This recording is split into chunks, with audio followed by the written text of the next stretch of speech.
Since its creation, Israel has been one of the most controversial states in the history of humanity due to its perpetual conflict with its border countries. Many believe that this is due to the religious differences that it has with its counterparts, its main enemies being the Arab League, which is located just across the sea in the north of the African continent.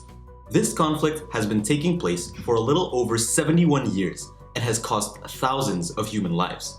It had also been the same reason for the rise of regimes in the region never seen before.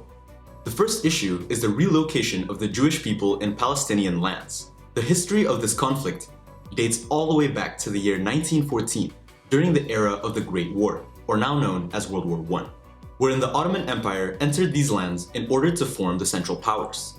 This had been very impactful for the Jewish people themselves, as they had hopes for the Sino itself. The Sino being the religious lands that stipulated the creation of the land of Israel, since the empire had annexed the city of Jerusalem. The Allied powers took advantage of this nationalist sentiment and used the Jewish people in different fronts, with the promise that if the war is won, they would be granted a homeland in the Middle Eastern region. It was in 1917 that this was stipulated in the form of the Balfour Declaration, where the United Kingdom had promised the creation of Israel within Palestinian territory if the Ottoman Empire was defeated, and in the end, the Ottomans were defeated by 1918. But the state granted to them was not what the Jewish people had expected, since they were not granted with land to conduct an autonomous state, but instead, they were simply granted a more simple form of access to Palestine, which frankly is a massive difference. But with this newfound access, the growth of the Jewish population in the region had exploded. By 1929, the population of the Jewish people had reached a whopping 992,559 people, doubling the population since the end of the Great War. They had even developed a government of their own under the name the World Zionist Organization, which originally had the intention of building a nation under the name Zion for the Jewish population. However, by the beginning of 1929, the conflict between the Arab and Jewish population broke out in the slaughter of Hebron, where 133 Jewish lives were lost, along with 116 Arab lives as well. So now let's move on to the impact of the Second World War.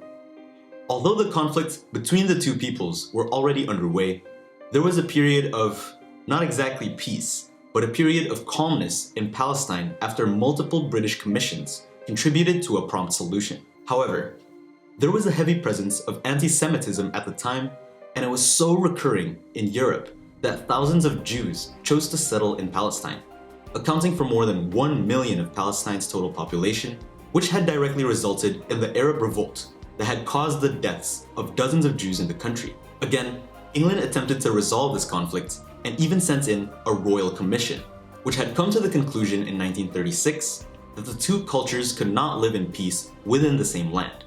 So a new sovereign state, separate from Palestine, had to be created.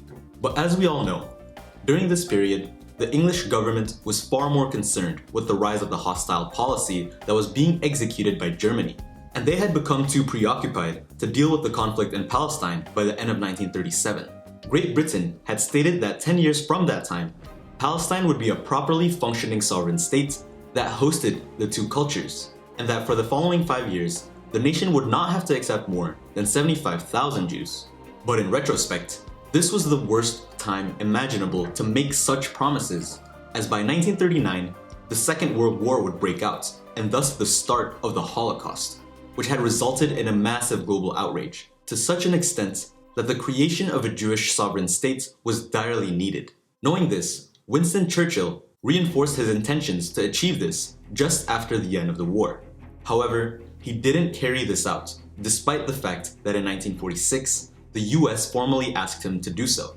The Jewish people fought for the mandate of Palestine after more than 100 deaths in the territory in 1947, and the General Assembly of the United Nations interceded and hastily approved the creation of a Jewish state. According to this resolution, 46% of the territory of Palestine would be for the Arab people and 54% would be for the Jews, and both peoples would have a meeting point in Jerusalem.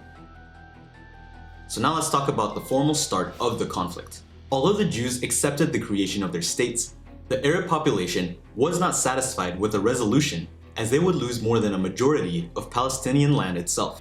However, the straw that broke the camel's back just occurred the day before the British mandate of Palestine expired constitutionally, and this was when the Jews declared their independence.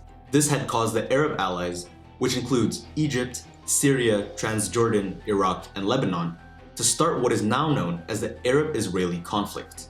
These allied nations had made a formal declaration of war against Israel, which had caused a conflict lasting from 1948 to the beginning of 1949. Israel received billions of dollars from its allied countries, one of its largest contributors being the United States, which granted extensive armament to the nation. Likewise, the Jewish people managed to not only defend themselves, but to advance against the Arab population, who then lost an additional 26% of territory that had been granted to Palestine by the UN. Shortly after, Egypt occupied the Gaza Strip, while the West Bank and Eastern Jerusalem were linked to Transjordan, creating a new nation of Jordan. This conflict ended with more than 100,000 Arabs in Israeli territory, which had caused a conflict of its own with the Jewish people.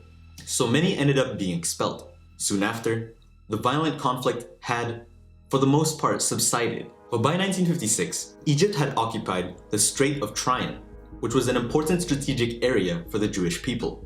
This occupation resulted in the Suez Conflict, where Israel managed to ally with the United Kingdom and France, which had provided Israel with the necessary firearms and soldiers to counter Egyptian forces. So by November of that same year, this conflict ended with a ceasefire decreed by the UN, and the Israelis had achieved their goal of eliminating the blockade of the strait stipulated by the Egyptians. So this led to what is known as the Six-Day War.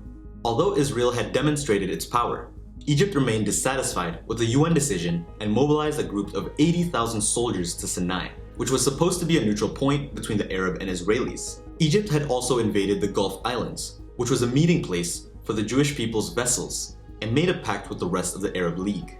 Israel had retaliated with an invasion of Egypt in the Six-Day War of 1967.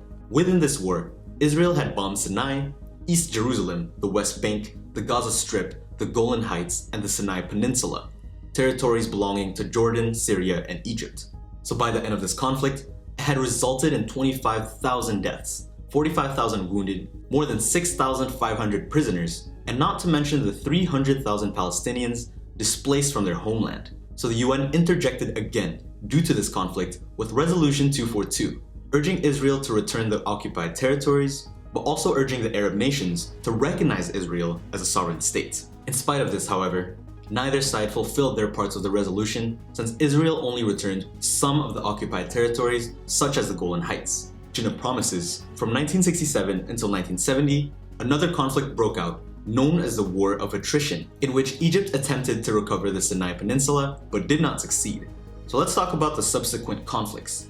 During the War of Attrition, the Soviet Union heavily backed Egypt with military support, and Egypt's confidence grew, which attributed to a subsequent conflict in 1973. This was known as the Yom Kippur War, and in it, more than 10 countries around the world supported Egypt, mainly Syria, Cuba, Libya, and Jordan. At this point, however, the US decided to directly partake in this conflict and gave support to Israel in conjunction with the UK and France. This war lasted 19 days, and Egypt had only managed to recover parts of the Suez Canal, but the Israelis annexed territories in Cairo and regained control over the Golan Heights. The resolution of this conflict between the two peoples were not resolved by those involved, but instead by the USSR and the US, because the war was carrying out an economic destabilization that ended up negatively affecting both of these powers.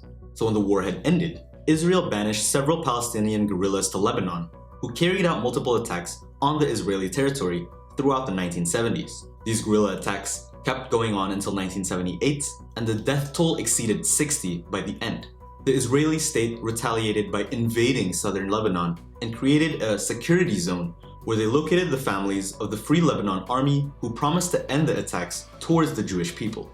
Although the destabilization of the guerrilla groups were successful, multiple links to the organization continued to exist, and the attacks continued anyway, which had resulted in another retaliation by the Israelis to invade the entirety of Lebanon. With this invasion, the Palestinian guerrillas allied themselves with different Arab fronts, with the total forces reaching more than 60,000 men, and with 400 tanks in total. However, Israeli forces easily surpassed this with more than 100,000 soldiers and 1,500 tanks, resulting in a resounding victory.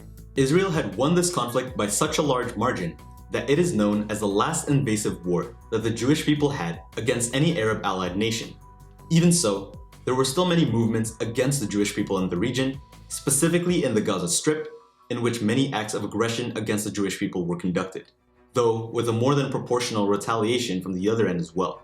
These acts were largely violent and had resulted in the deaths of more than 5,000 people, including more than 4,000 Palestinians and between 1,000 to 1,200 Israelis in total. The UN had intervened again in order to end the violence. The main consequence for Israel was that they had to withdraw from the Gaza Strip and create a separation wall between the two nations. In 2008, one of the Palestinian paramilitary groups, known as Hamas, entered into a conflict with Israel after launching missiles into the territory. This had resulted in an explosion of violence that ended in 2009 with a ceasefire between both parties. But this lasted only 3 years, as the conflict rekindled by 2012. So what is the total cost of the Arab-Israeli conflict?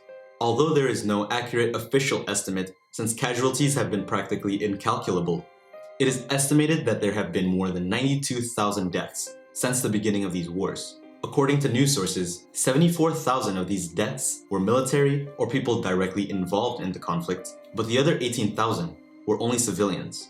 The result of this conflict is almost apocalyptic. The Gaza Strip is becoming virtually unlivable due to the countless bombings that it had been submitted to. So regarding the economics of this war, it is estimated that the total cost of the conflict has already exceeded $12 trillion between both sides, although this figure only takes into account of the costs between 1991 and 2010. This is mostly due to the fact that official data of the military and social expenses that both parties had were highly confidential before that date. More than half of the amount corresponds to the Arab allied nations, while Israel has only spent $1 billion in the same span of time. It should be noted that according to some analysts, if this war had not occurred, then the nations of Syria and Lebanon would not have had such recurrent social upheavals in their respective territories, since their development would have been exponential and progressive. However, Palestine would not have been so lucky in terms of economics, since it had already been in decline since 1945. But this could have changed as well if their social and territorial elements would not have been so negatively affected by perpetual conflict. Although the financial and social cost has been strongly marked, many correspondents around the world, namely analysts from the New York Times, has stated that money has become the sole focus of this everlasting conflict. In fact, this does not sound so far-fetched, knowing that Palestine has received more than $12 trillion in international aid. Much of this, however, had been taken advantage of by corrupt leaders of the nation, as well as terrorist cells, who buys firearms and other weaponry extensively in order to perpetuate the conflict, but saving the surplus for their own pockets. It is also estimated that more than $500,000 are received by the Palestinian government after all these years by the US and the European Union in order to help improve health and education within the country. However, this aspect had caused dependence on the part of the Palestinian states, and an inflation bubble has been growing in the country that is only increasing. Similarly, Egypt also has been receiving international contributions, as it had managed to receive grants of up to $5 trillion. As for the Israelis, it is not known how much in contributions they have received from their allies, namely the US, France, and England, but it is believed to be well over $10 trillion. This brings us to the question of the original cause of this war. Is it still due to the same religious tensions that had once been about? Or has it evolved into something much more extensive and structural, as the states involved had grown accustomed to the financial and economic aid that they have received? What's certain is that innocent lives are lost year after year, and this conflict in particular will still affect the Middle East for years to come. There is no easy solution to this issue, and we can only hope that it will not escalate within the next few generations down the line. So I hope you like this video, and don't forget to like and subscribe for more content like this. You can also leave comments down below for discussions or other topic ideas in politics and/or economics. See you next time.